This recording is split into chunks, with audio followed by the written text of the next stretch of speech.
ಭಾರತದ ಪ್ರಜೆಗಳಾದ ನಾವು ಭಾರತದ ಪ್ರಜೆಗಳಾದ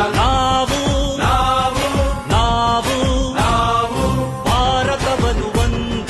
ಭಾರತವನ್ನು ಒಂದು ಸಾರ್ವಭೌಮ